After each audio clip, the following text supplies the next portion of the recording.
죽음을 받아들이려 했던 한 남자가 있었습니다. 가난 말기라는 냉정한 현실 앞에서도 그는 조용히 인생을 정리하려 했죠. 그런데 산속에서 만난 하얀 구렁이 하나가 그의 모든 운명을 뒤바꿉니다. 복권 당첨, 병의 회복, 그리고 다시 돌아온 가족까지. 믿기 어려운 이 기적의 시작은 단 하나의 선택에서 비롯되었습니다. 늦가을의 싸늘한 바람이 병원 주차장에 낙엽을 휘몰아쳤습니다. 박춘길은 병원 진료실에서 나오는 길에 잠시 걸음을 멈추고 하늘을 올려다보았습니다. 창백한 구름 사이로 희미한 햇살이 간신히 얼굴을 비췄지만 그 온기는 그의 어른 마음을 녹이기엔 너무 약했습니다.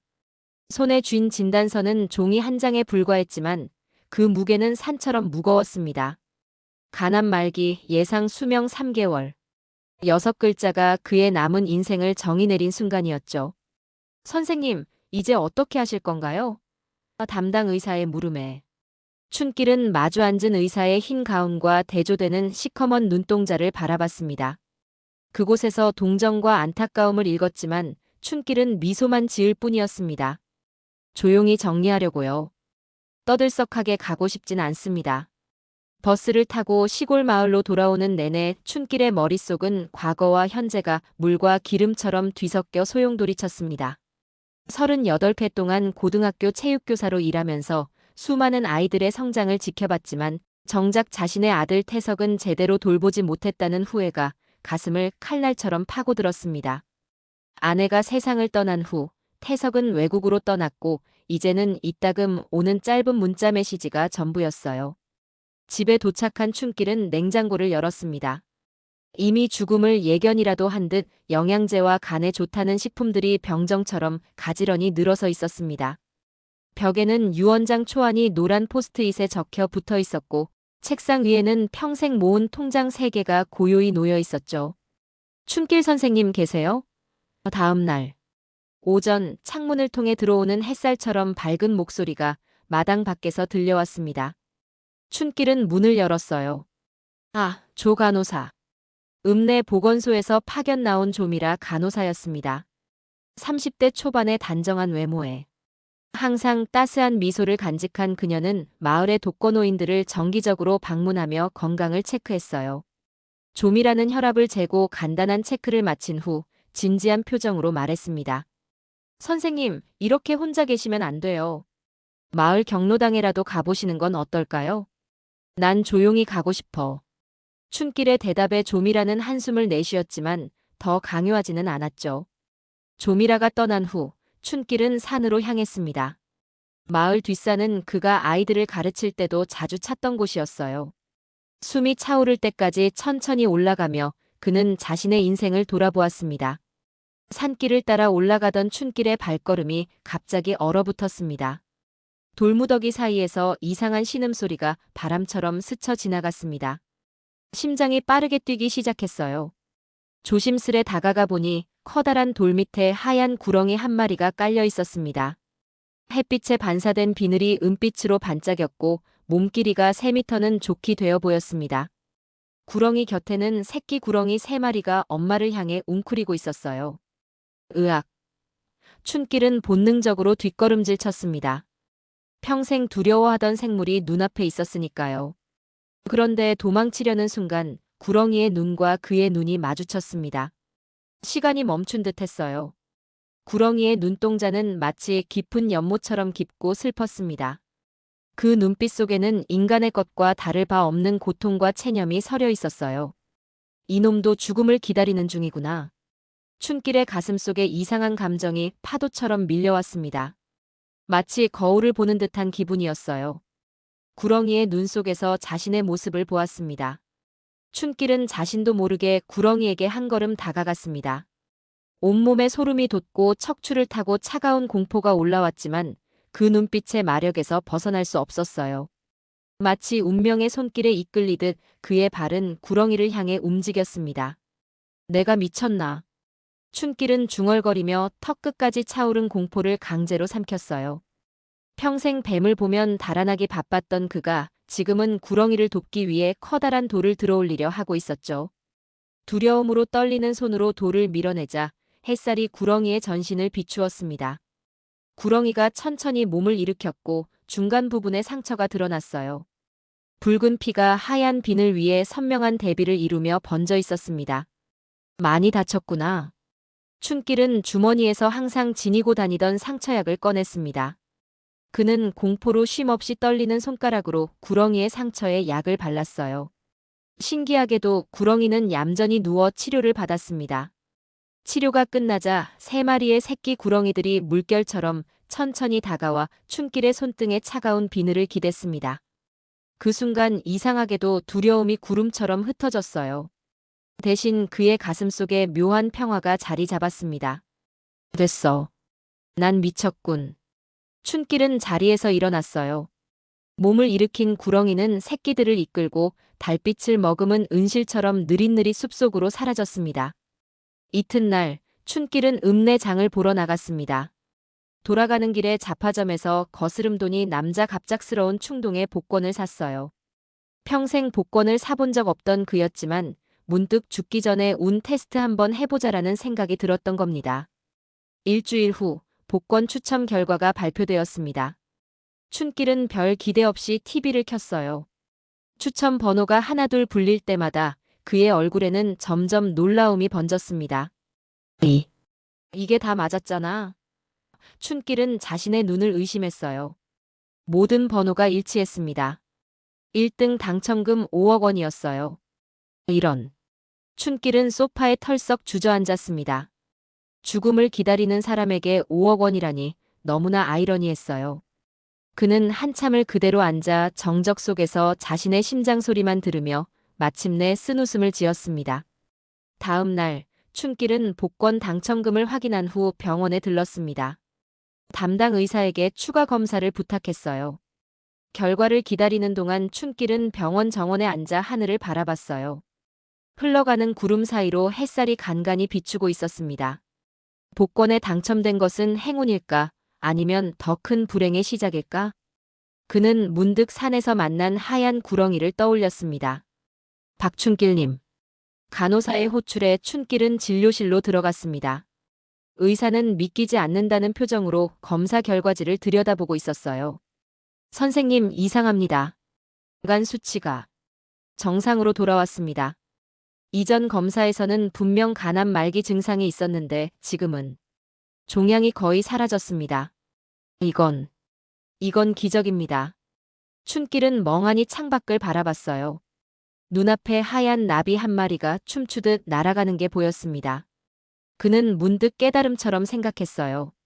그 구렁이. 잠에서 깨어난 춘길은 자신의 상황이 꿈이 아님을 실감했습니다. 머리맡에는 복권 당첨 확인서가 놓여 있었고 병원에서 받은 정상 판정 결과지도 그대로였어요. 그는 천천히 일어나 창문을 열었습니다. 아침 햇살이 방 안으로 쏟아져 들어왔고 유난히 밝고 따스하게 느껴졌죠. 살아야 하는구나. 춘길은 중얼거렸어요. 죽음을 받아들였던 마음이 이제는 다시 삶을 향해 꽃잎처럼 천천히 펼쳐지고 있었습니다. 그때 현관문을 두드리는 소리가 들렸어요. 쿵, 쿵, 쿵. 심장 박동 같은 리듬이었습니다. 춘길이 문을 열자 의외의 인물이 서 있었어요. 아버지. 자신의 아들 박태석이었습니다. 40이 넘은 태석은 여전히 날카로운 매 같은 눈매였지만 얼굴에는 세월의 흔적이 깊게 패여 있었어요. 서구화된 옷차림과 세련된 헤어스타일이 이국적인 분위기를 풍겼습니다. 태석아. 춘길은 놀라움을 감추지 못했어요. 아들이 귀국했다는 연락도 없었거든요. 들어가도 되겠습니까? 태석의 말투는 공손했지만 어딘가 얼음장처럼 차가운 거리감이 느껴졌어요. 집 안으로 들어온 태석은 주변을 둘러보더니 소파에 앉았어요. 그는 커피를 마시며 미국 생활에 대해 이야기했습니다. 사업이 잘 되고 있다는 말과 함께 아버지의 건강이 걱정되어 왔다고 덧붙였죠. 갑자기 무슨 일이야? 내가 이렇게 찾아온 건 처음인데. 춘길은 솔직하게 물었어요. 태석은 잠시 망설이다가 대답했습니다. 아버지가 많이 편찮으시다고 해서요. 지인에게 들었습니다. 누구한테 들었어? 그건 중요하지 않습니다. 아버지와 남은 시간을 함께 보내고 싶어서 왔어요. 그게 아들의 도리 아닙니까? 춘길은 아들의 말에 의심이 들었지만 표현하지 않았어요. 오랜만에 만난 아들과의 시간이 그래도 반가웠거든요.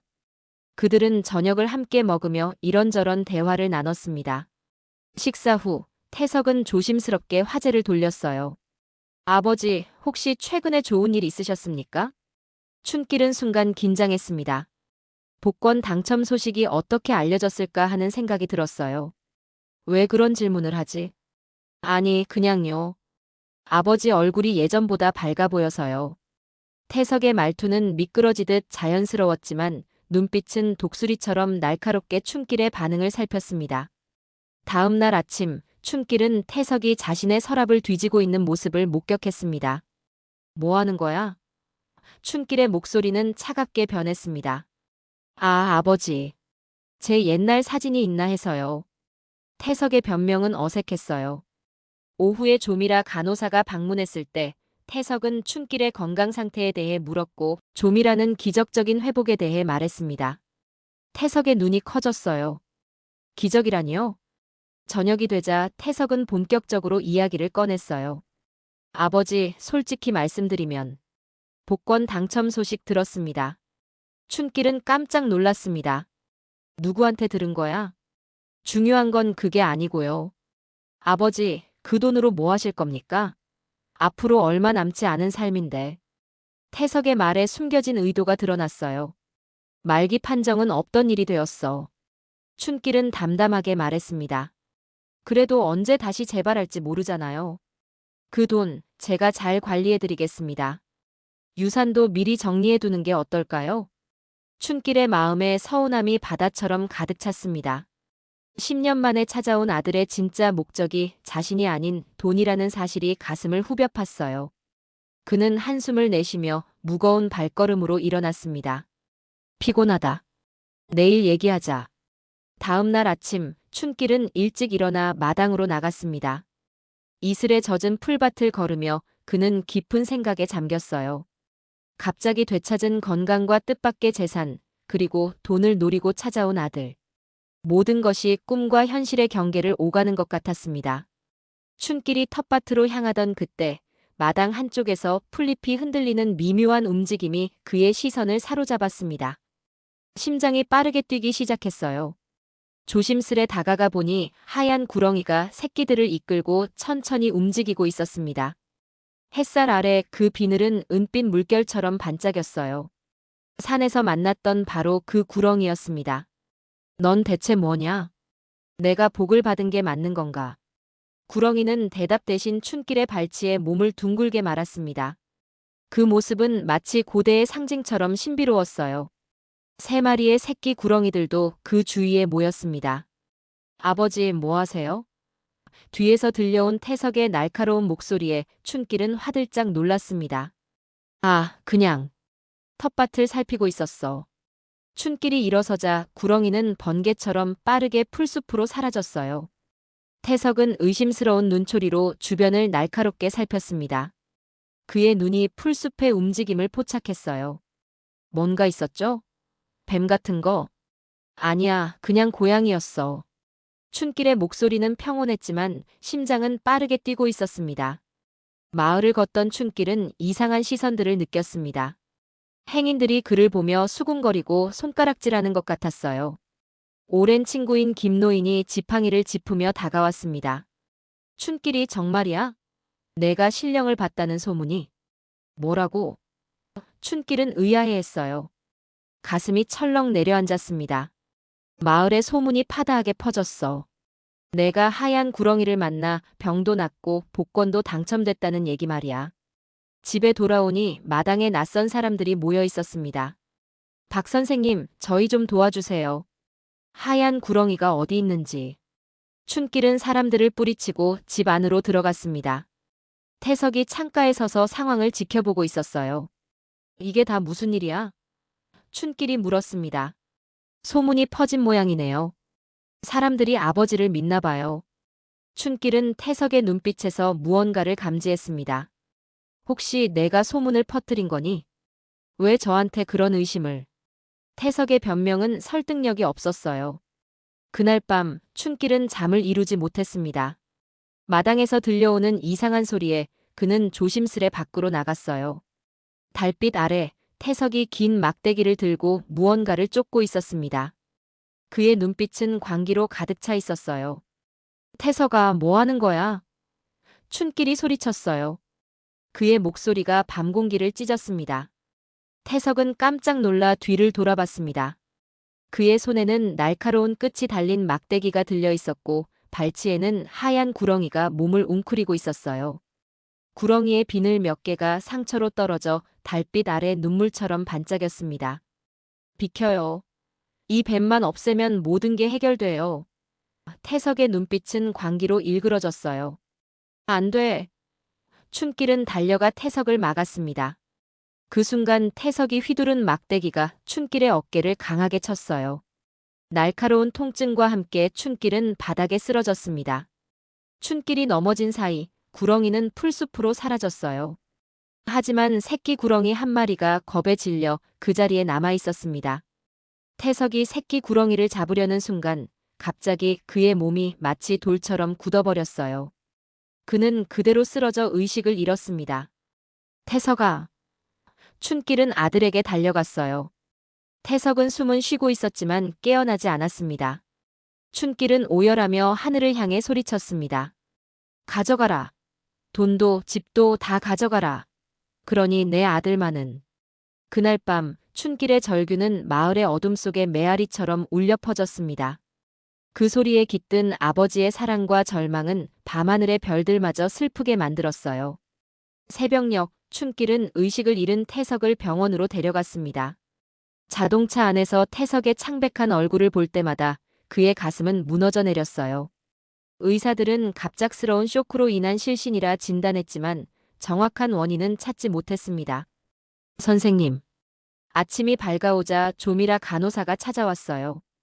그녀의 얼굴에는 진심 어린 걱정이 깃들어 있었습니다. 조 간호사. 춘길의 목소리는 밤새 울었는지 쉬어 있었어요.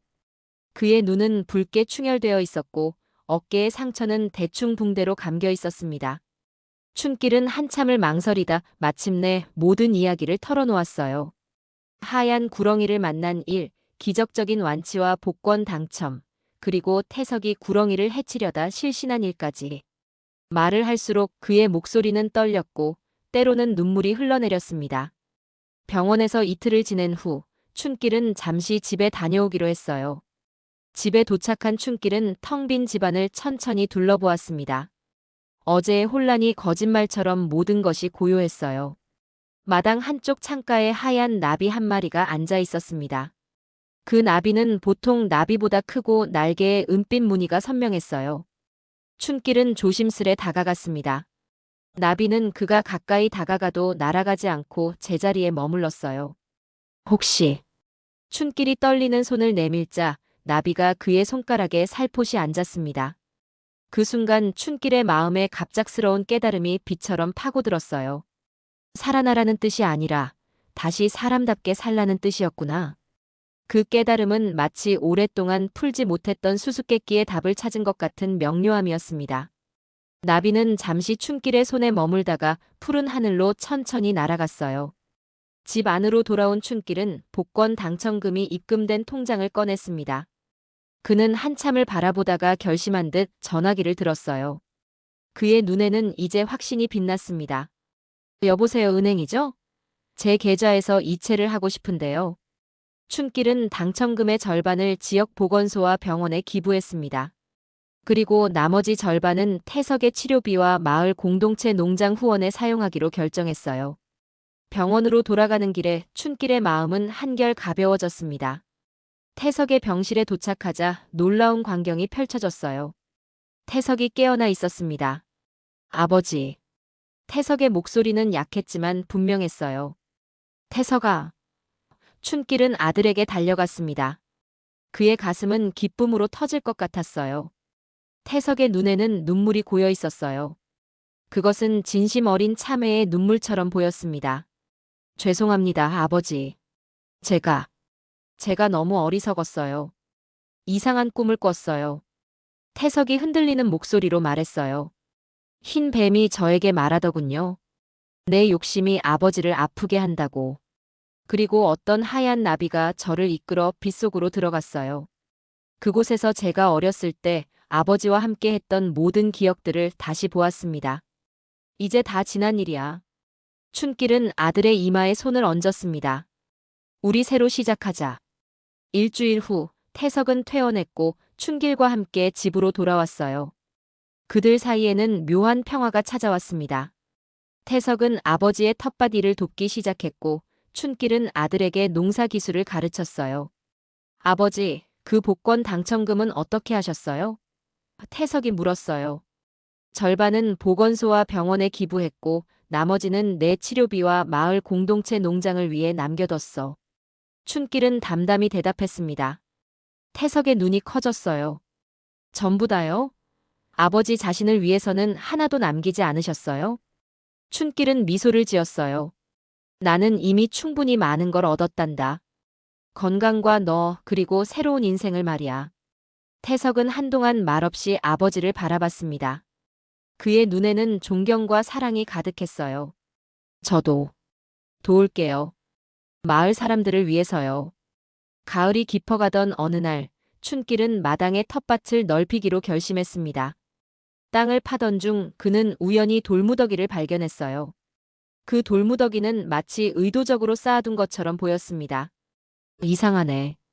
춘길은 중얼거리며 돌 하나를 들어올렸어요. 그 순간 돌 밑에서 작은 흰 물체가 반짝였습니다. 자세히 보니 하얀 구렁이의 알이었어요. 춘길은 놀라움을 감추지 못했습니다. 그는 조심스럽게 알을 손에 올렸어요. 알은 차가울 거라 생각했지만 의외로 따뜻했고 마치 작은 심장처럼 안에서 무언가 미세하게 움직이는 것이 느껴졌습니다. 내가 또 나를 찾아왔구나. 춘길은 알을 품에 안고 집 안으로 들어갔습니다. 그는 작은 상자를 찾아 부드러운 천을 깔고 그 위에 알을 조심스럽게 올려놓았죠. 잘 자라거라. 그는 상자를 따뜻한 곳, 창가 옆 햇살이 잘 드는 선반 위에 두었어요. 그날 저녁 조미라가 방문했습니다. 그녀는 이제 정기 방문 외에도 자주 춘길을 찾아왔어요. 때로는 손수 만든 반찬을 가져오기도 했고 책을 빌려주기도 했습니다. 춘길은 조미라에게 알에 대해 말했습니다.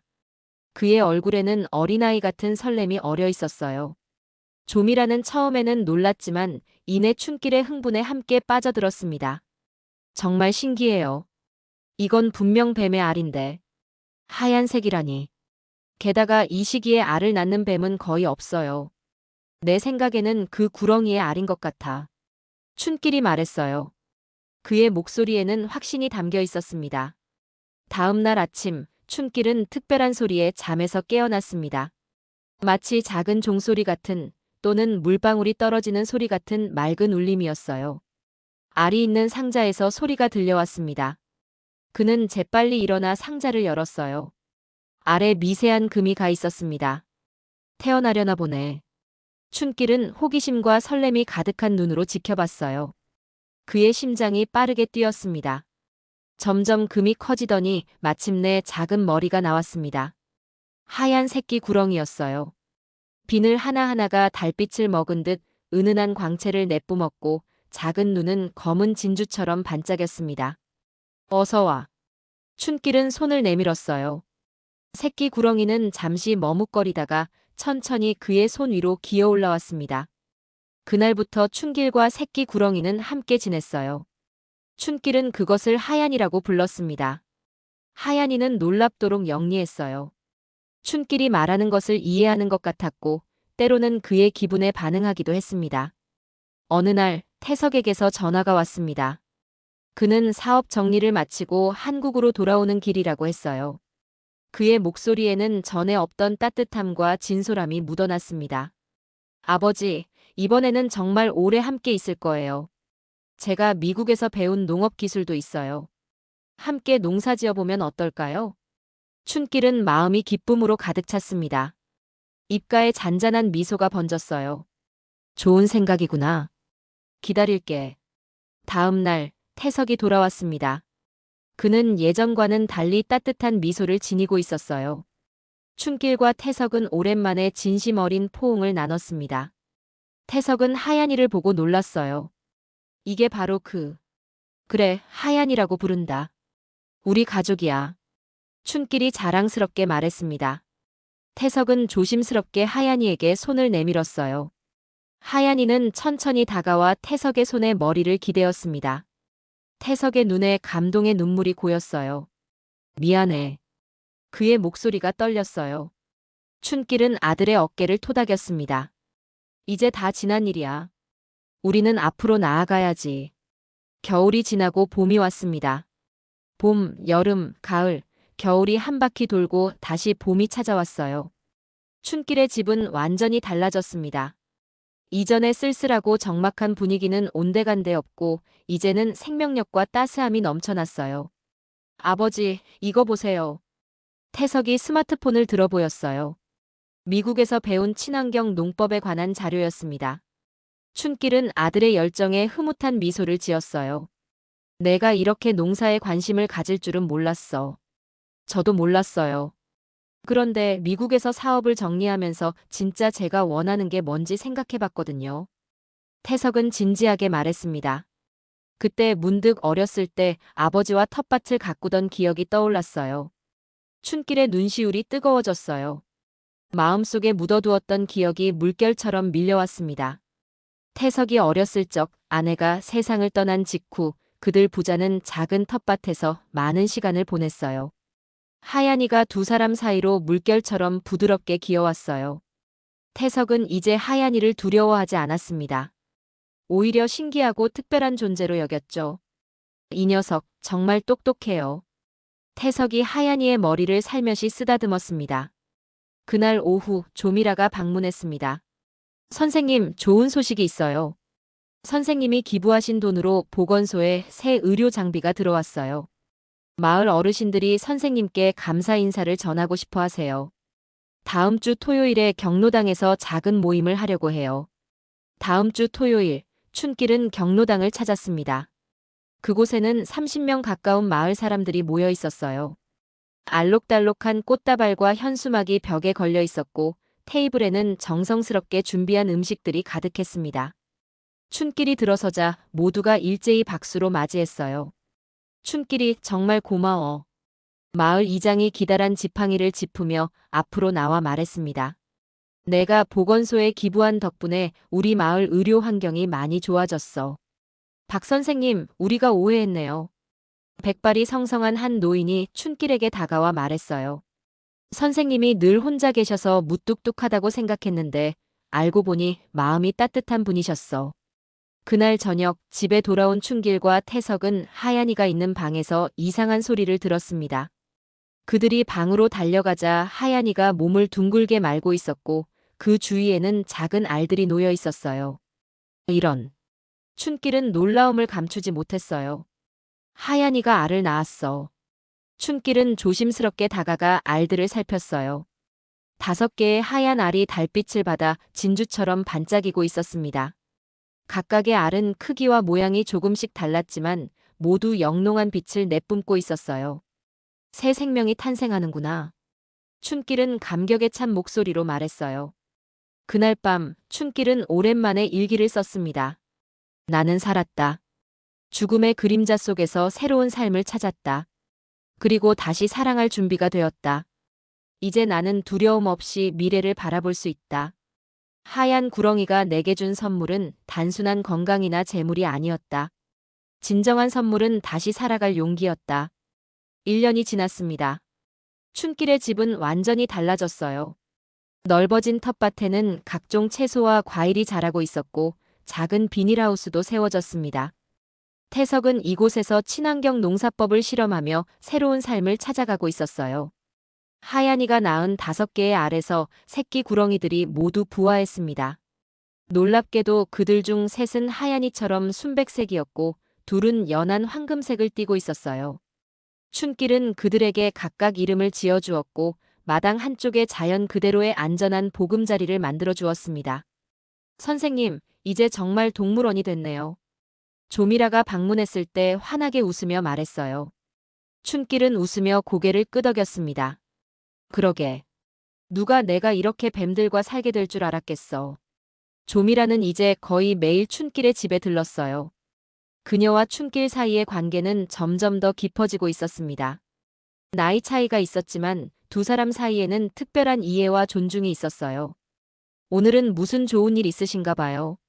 얼굴이 봄 햇살처럼 밝으시네. 조미라가 차를 준비하며 춘길의 표정을 살폈어요. 춘길은 잠시 망설이다가 대답했습니다. 사실 오늘 병원에 다녀왔어. 의사가 내 건강 상태가 놀랍도록 좋아졌다고 했어. 모든 검사 결과가 정상이래. 조미라는 안도의 한숨을 내쉬었습니다. 정말 다행이에요. 축하드려요, 선생님. 그날 저녁 춘길은 태석과 함께 특별한 식사를 준비했습니다. 텃밭에서 직접 기른 신선한 채소들로 건강한 음식을 만들었고 조미라도 초대했어요. 식탁에 셋이 둘러앉아 춘길이 먼저 말문을 열었어요. 오늘은 특별한 날이네.